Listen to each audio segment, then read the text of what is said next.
I don't care how late you stay out. Stay out as late as you want. You want to borrow the new car? You want to borrow my credit card? Kids today, they really have it rough. I have no idea where we are or where we're going. I mean, when I was their age, life was easy. Super easy. Why haven't you gotten a tattoo yet? How come you don't have any piercings yet? Yep, we're lost. We are completely lost. Ooh, sports. Just do whatever the mechanic says to do. Vehicle maintenance is completely overrated. Look, whatever the mechanic is asking, just pay him. Pay him whatever he wants. I wish they had soap operas at night. I like that boy. You should date him. You should date him immediately. Well, what about the creepy guy with the motorcycle? He's cute. Yeah, sure. Spring break in Tahiti sounds fun. Hey, make sure you get all your video games done before you start your homework. You don't have to pass all your classes. What? You have a project due tomorrow and you've known about it for 4 weeks and you haven't started yet? Sweet! Doesn't anybody want to know if we're there yet? Remember, if you need anything between midnight and 4 a.m., please come wake me up. Hey, I'm on the phone. Could you bring the baby over and let him climb all over me? Hey, can you please turn that music up? Well, we just stopped for lunch 10 minutes ago, but yeah, let's stop again. I never have trouble with my toddler. I never have trouble with my teenagers. I never have trouble with my adult children. You know, she's right. We are ruining her life.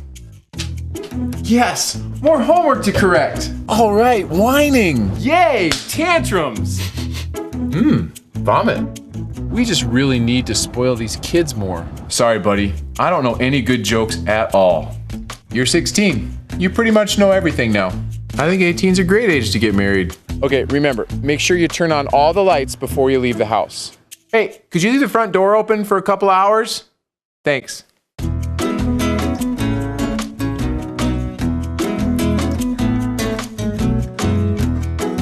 Whoa! Money really does grow on trees. Happy Father's Day. We're so glad everyone's here with us, and as is our tradition, we want to hand out some chocolate to our dads.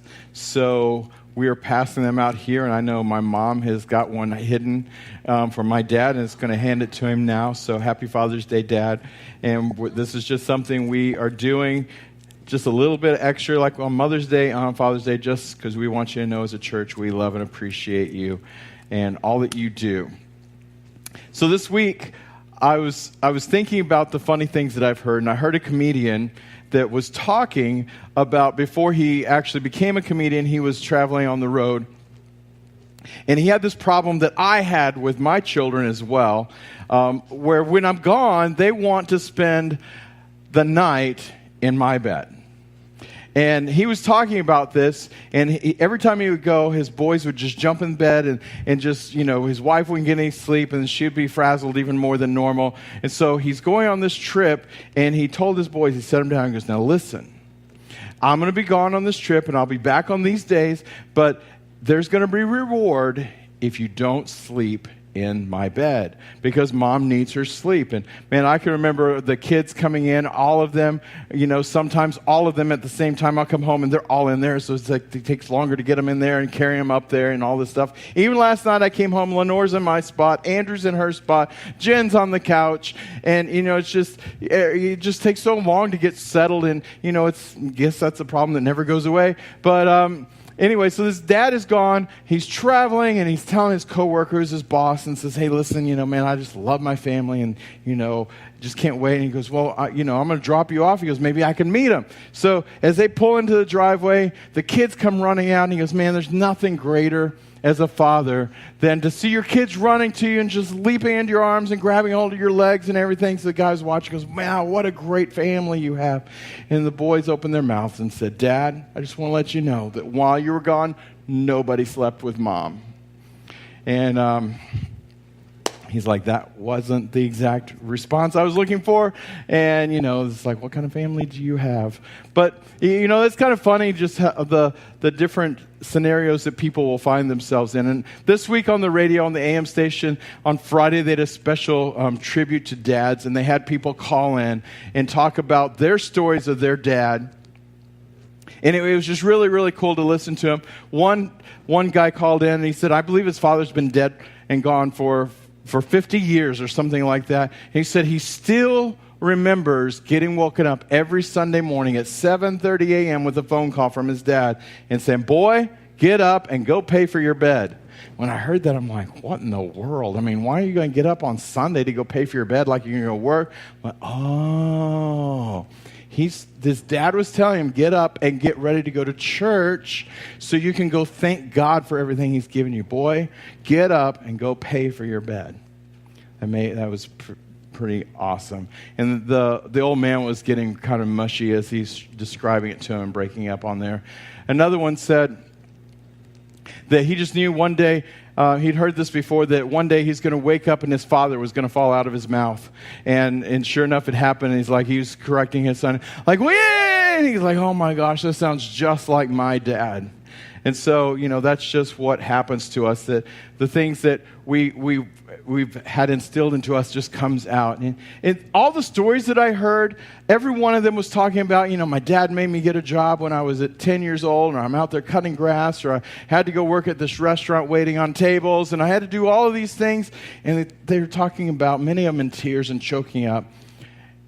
They were so happy with their dad for having given them work ethics, to giving them morals, to giving them a compass of how to live their life. And the amazing thing was that none of them were really talking about, oh, it was so terrible, it was this or that. All the things were their imperfections. Like, for me, I'm not perfect, Dad. I know you never thought I'd say that, Joy and Jen. But all the things that I fall short, hopefully they don't remember. And then someday they'll look back and say, wow, these are the things that I gleaned. And that's what was happening for every one of them. They were now a place that they could look back, and their focus was on all the things that were awesome. And as I said, many of them were choking up. And, dads come in many shapes and sizes and flavors. And, there's obviously the biological fathers. And then there's the stepfathers that step in and take over in a family, a blended family. And, just so many stories. And I personally have experienced that myself. And my dad is my dad. I mean, I wouldn't know what to do without my dad. And he's given me so much, and I honor him today. I honor you today, Dad, and just so thankful. And then there's others that are fathers that step in that aren't even related, but will still be there. And for me, that was my pawpaw. He took over when my biological father left, and one of my favorite pictures, I should have had it prepared and put it up on the screen. One of my favorite pictures is my mom took of Papa walking up the sidewalk, and I'm in his arms, and I was a little bit smaller than Vivian, but I'm in his arms, and his yellow pickup is out there, old Yeller, and he's just walking up, and he's returning me home. He probably had enough of me. He was ready to get me back home, but that's one of my favorite pictures, because he stepped into that role for me. And so many people that maybe you don't even call them father, but they've had a father role in your life. We just honor all of our fathers this morning. And not only just the natural fathers, but we turn our attention, even in worship, I was talking about our worshiping our Father who is in heaven. As I was preparing for this service, this story that actually started this whole transformation of Lenore and I walking through, it just came back to life this week, and I'll explain that in just a moment. But I want to share it with you. I've never shared it with you publicly, and it really kind of started the transformation that has led us to where we're at today. And it was in 2001, and I was getting ordained at Christ for the Nations, and we flew out here from Florida, and we were here for the several days. And the banquet that they had was hosted by the guest speaker was one of my favorite guys at Christ for the Nations when I was a student there, is Dr. John Garlock. And he was and he's such a wonderful person. In fact, he was instrumental in me even going to Christ for the Nations. He came to my church, and I heard him speak, and I got to talk to him. But he's up there, and he told this story in the middle of his message that night. He said there was a famous pastor, and he was from the East Coast, and he was called to be the main speaker in Hawaii. And in the 80s and the 90s, that's what you did. If you had a anointed conference or anything, it had to be in Hawaii because that's what everybody did. So he's out there, and he's the main guy. He's the headliner. He's the one who's doing all the heavy lifting in this conference. But his timetables are all messed up. So 3 o'clock in the morning, he's wide awake, and everybody else is sleeping. So he got up and walked down the stairs because he's just going stir crazy in his room and went across the street to an all-night diner. As he walked in, he's sitting there and just having a piece of pie or whatever, and he's just kind of kept taking in the whole scenery. And this group of girls came in and sat down at all the bar stools, and they're all just chatting. And he heard one of them say, "Tomorrow's my birthday. Not that anybody cares." Thought, wow, that's unusual. So they finished up their chatter, and they got up and they left. And so the husband and wife that own the diner, they're cleaning up, and he goes, "Hey, who were those girls?" And they're like, "Well, they're the local riffraff, and they're the local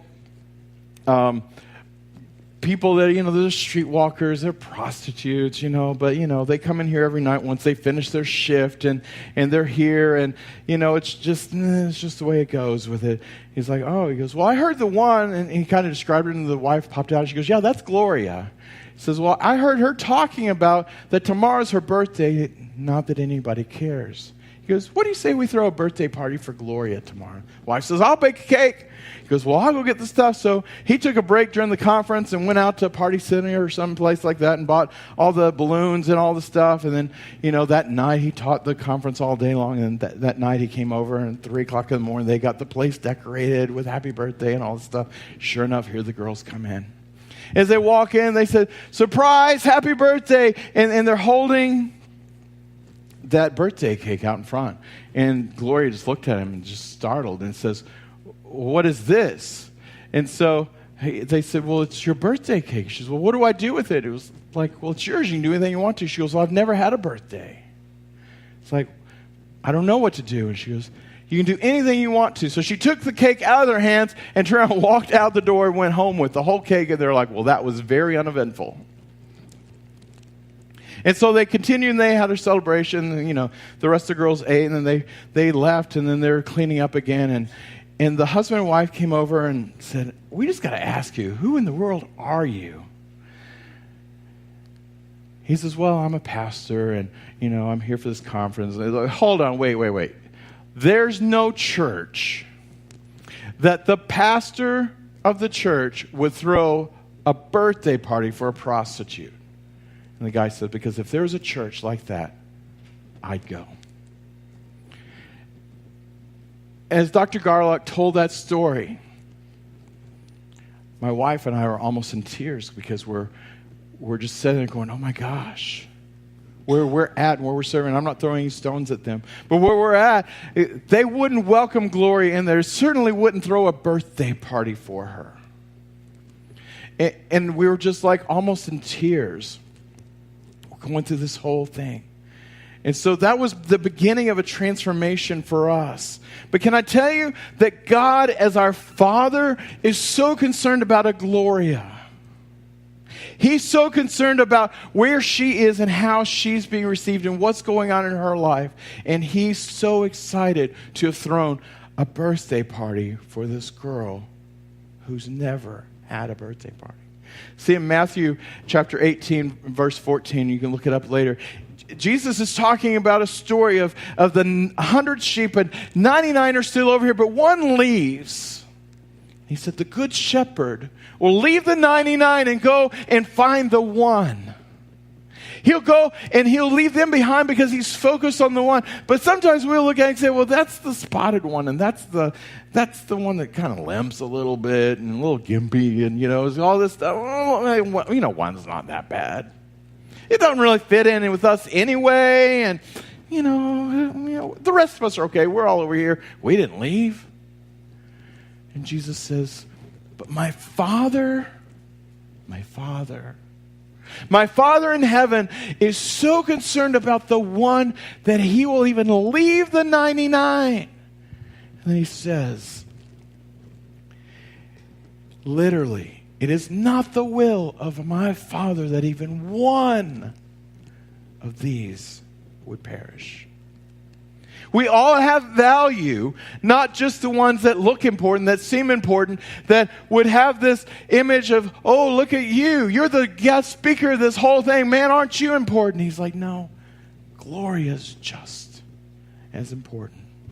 Psalms chapter 68 verse 5 says, God, our Father, is a father to the fatherless and a judge for the widows. Now, he's not judging the widows. He's a judge for them. He's watching out for them going, hey, you better treat them right because I'm judging how you deal with them.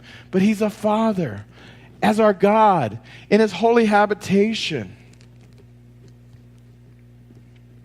Isaiah chapter 64 verse 8 says, but now, O Lord, you are our Father.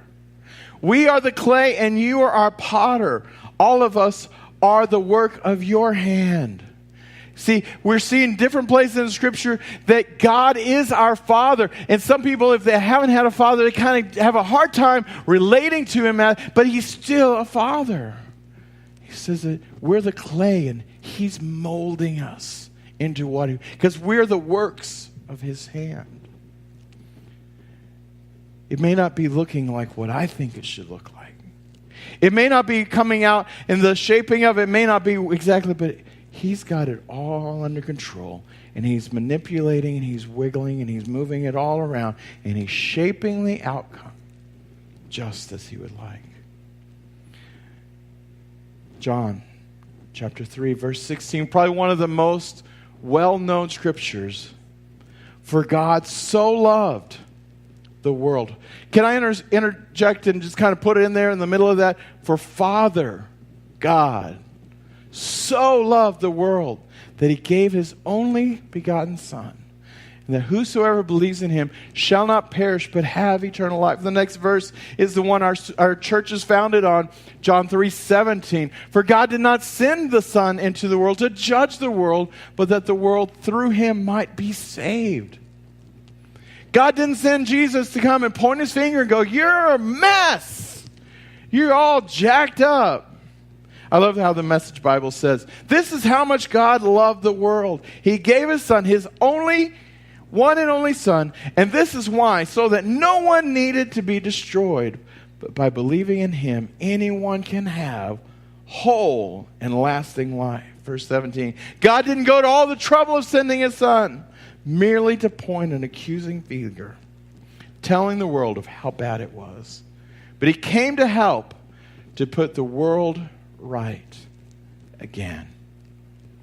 That's still the same thing today. He sent Jesus because as a father, he loved me so much. As a father, he loves you so much.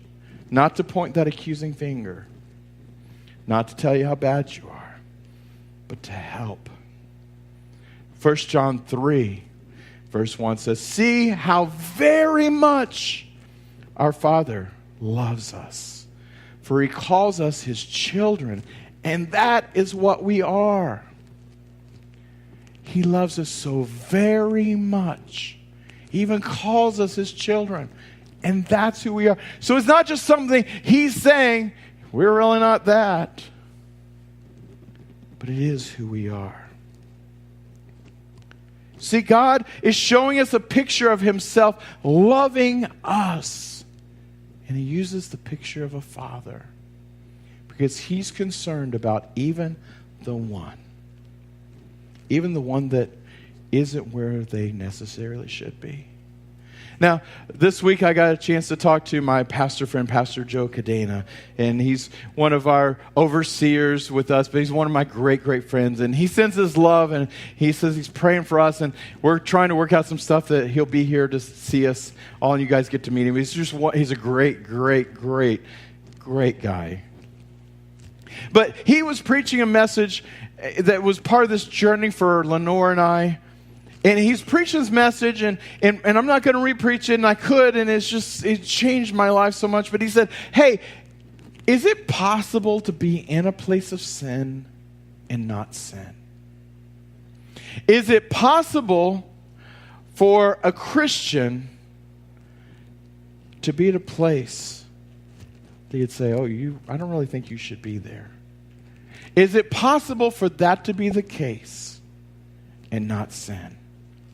And over the course of time, God has led my wife and I through the transition that started with the story of Gloria and a series of other things that I'm not going to go into today because it would take today's entire service and several others to go through.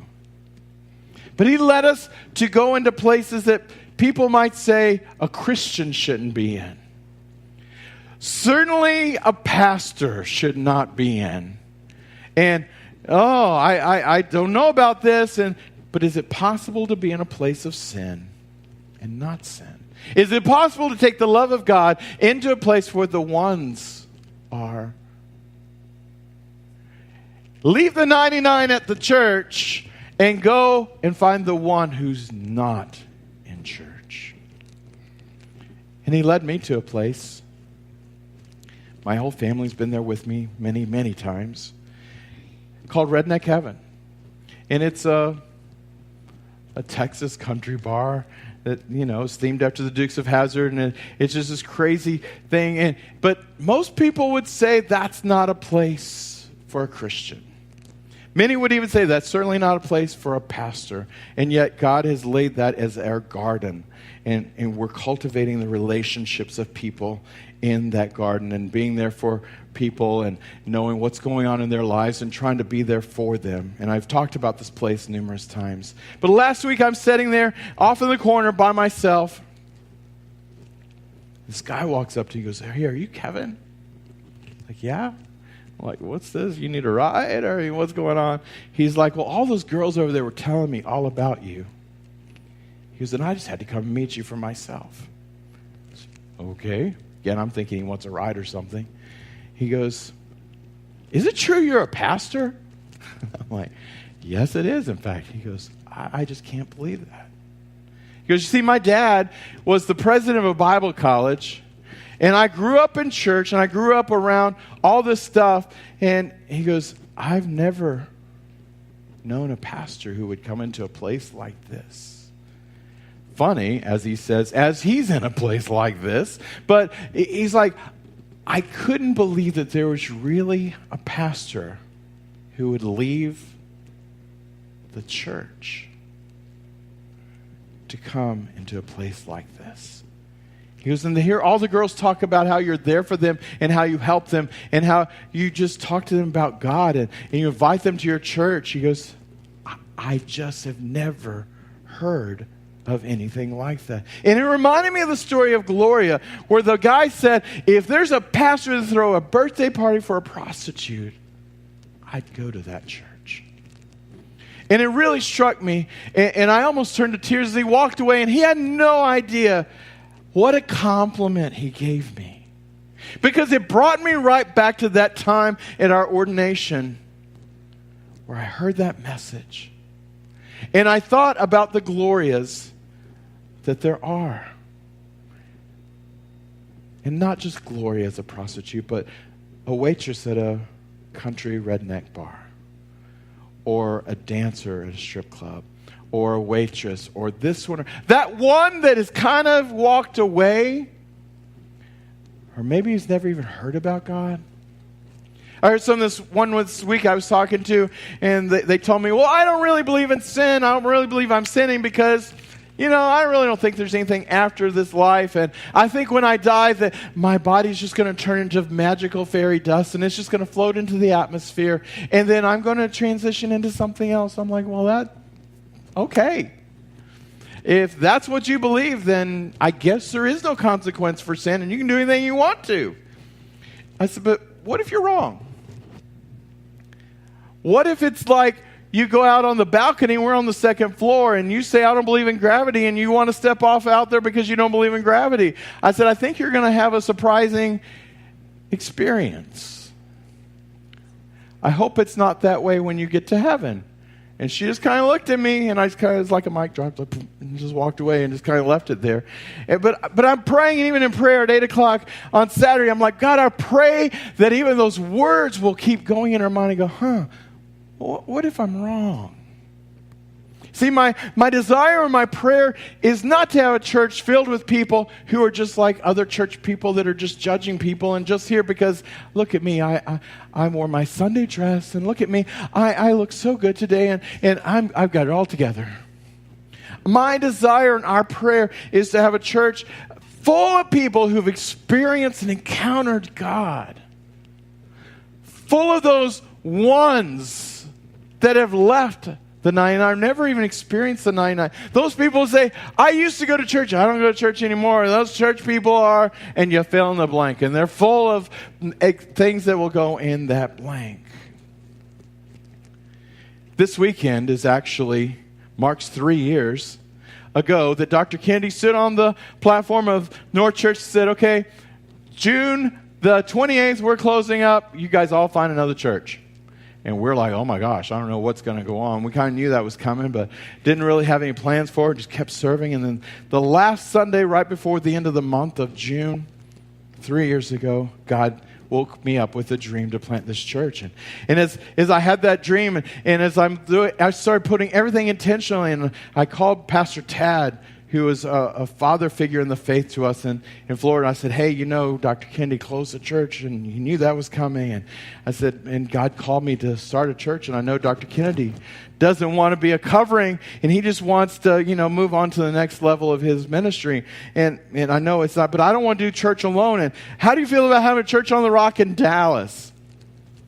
You have Church on the Rock in Palmetto, you had Church on the Rock at the time, Sarasota, and you had Church on the Rock, Calera. Hey, the natural thing would be Church on the Rock in Dallas.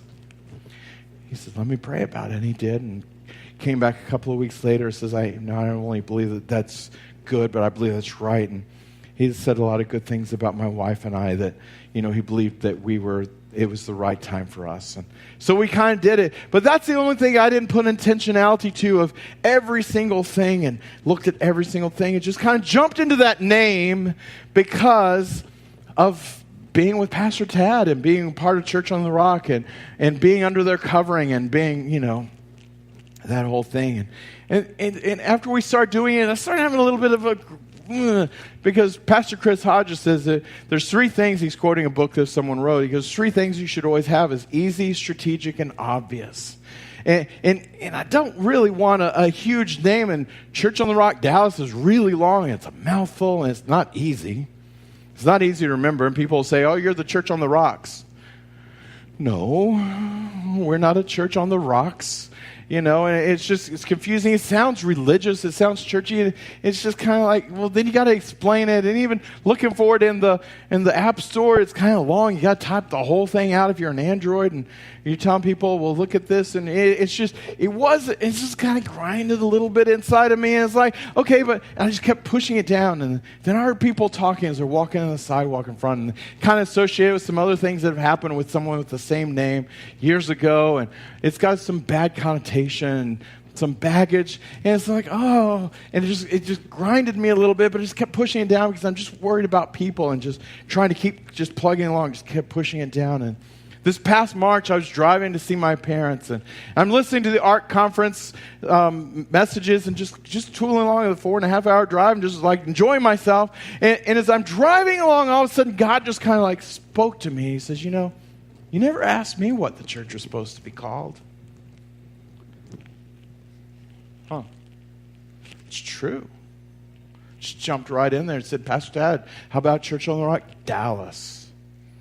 Kind of ran with that. Had that grinding inside of me, but not because I had something else I wanted to call it. It's just because I didn't really like that, how this was working out. And so I had this little grind going on inside of me, and I didn't even spend any time focusing on it. It's just but as I'm driving, he came up with this, and he goes, this is what I want it to be called. And this is what I believe God showed me. And then as he did, I started thinking about our flyer. And this is the first flyer we had from ARC, and we modified it for us. And we did everything. But you were made to, and then you flip it over, it says belong in big words. And it gives all this information for us and our logo and our little tagline and all this stuff we go through there. And as I started looking at it, God says, I want you to call your church Belong. Belong Church. And I love it because as that's what I really believe he gave me. It was that last piece in the puzzle that everything was intentional. It's easy. It's one word, belong. It's obvious. When you hear that, you know what it means. And it doesn't sound churchy to me. I love that part of it. It's strategic. Because if you say, hey, will you come to church? What church is your church? It's belong. Belong church. Yeah. Oh. Even in that name, it tells you about us, and it tells you that we're here for the one that's over here. And I don't care what you found yourself in. I don't care where you're at. And this person that told me she believes she's going to turn into fairy dust, she goes, I'm never going to believe in God. And I said, you know what? I love that. And we got a place for you. I don't care if you ever say you're going to say the prayer. I want you to know that we've created a place where you can belong. A place that you fit in. That even though you say, I don't understand, I'm still checking it out. Hey, that's great. You belong. That's our goal. So I want to roll out the new logo. We're actually going to change the name on the 1st of July. But this is our new logo. And we're going to be changing some things. So like our Facebook page will be changing. We're in the process. Our website, it'll take a little bit longer, quite a bit longer to get it done, rolled out. But little things you're going to start noticing out there. And there's another rendering of this. It's in 3D. It's kind of a little bit more difficult to see. This one, I understand it shows up better on the stream, though. We're going to start rolling these things out, and we're going to be doing the changing of stuff. And our new website, we'll be telling you about that, the emails and all that stuff. But I love the fact that it's an easy, strategic, and it's obvious. I love the little people linking up and holding their hands together, because that's what it's all about. We're all in this together. I want to tell you one last story. And I believe this was a true story, though I can't confirm it. But the father was the county judge. It's such a small area that there's only one judge, and he was it. So no matter who you are, what you did, if you're going to see the judge, he's the judge. And his son, as much as he tried, wasn't really walking the way that dad would want. So the son kept getting into trouble over and over again.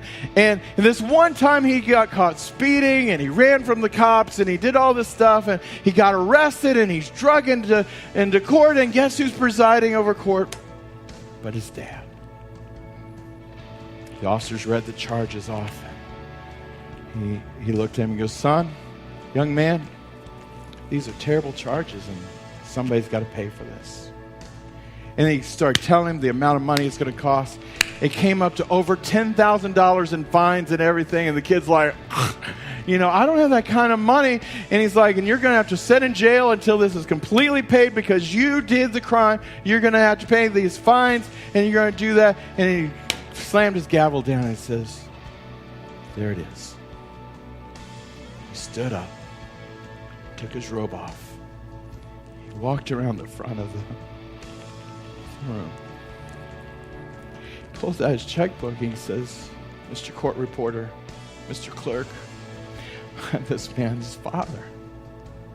And I want to pay for all the fines that were just levied against him because he's my son. He wrote the check for the amount. And can I tell you that God is the God that's setting up there, and he's the one who's going to judge us all. But he's still the Father that says, hey, you did this and you are responsible for this, but let me take my robe off as judge and come around and say, hey, I've paid the price for you. Will you bow your heads and close your eyes? See, on this Father's Day, God is the ultimate Father. He's worried about the Glorias. He's worried about the waitresses. He's worried about all of these different ones. And he's here to say, I paid the price. I paid the price with my son. I paid the tremendous price that cost my son everything.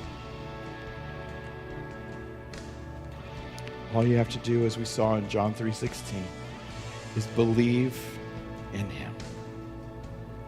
And that believing is a private, one-on-one relationship. Next week when we have baptism, that's a public display. But it's private right now. And literally you can pray and ask him into your life any way you want to. But I'm just here to help you with some words if you'd like. If that's you today, whether you're listening to us and you're driving down the road in your car, in your house, watching us on stream, our online church, or in this room, to simply say this. Say, Jesus, today I ask you to come into my life. I ask you to forgive me. I invite you into my life, my hopes, my dreams. Shape me like the clay. I surrender everything to you. I come just as I am, and I choose to follow you. From today forward, in the best way I know how, I'm going to live for you with all of my heart. Today, I give you my life. Father, I pray for everyone who prayed that for the first time, or maybe they prayed it before and now they're praying it again. And maybe, Lord, they're one of those that's like was with the 100 and left. You're so clear and evident that you're all about going for the one. Leaving the 99 at church to go outside of church for that one. God, you're rejoicing when one comes back. Lord, I pray for all of us, Lord, that we will think about the glorias in our life. We'll think about the places that we can shine our light, that we can let the love of God be evident, even if people are sinning all around us. We're still able to love you, to love on people, to not sin where others are, but to be a witness for you everywhere we go. And Lord, as we roll out this name change and the simple shifting of this, Lord, I pray it's like the last piece of the puzzle that gets put in its place. Lord, I pray that it becomes the momentum that propels us forward. Lord, that even as people are telling their friends about it and inviting other people, it's like, well, isn't that the same church? Yeah, but this is really describing better who we are. It's a place where you belong. God, that you will take all of our efforts and slingshot us into the future, God. Lord, that we're able to see more lives touched, more people's lives changed. And this place is filled in all the services with people's lives who have been changed and touched by you. And we give you all the glory and all the honor. Happy Father's Day, Father God. Abba. In Jesus' name we pray.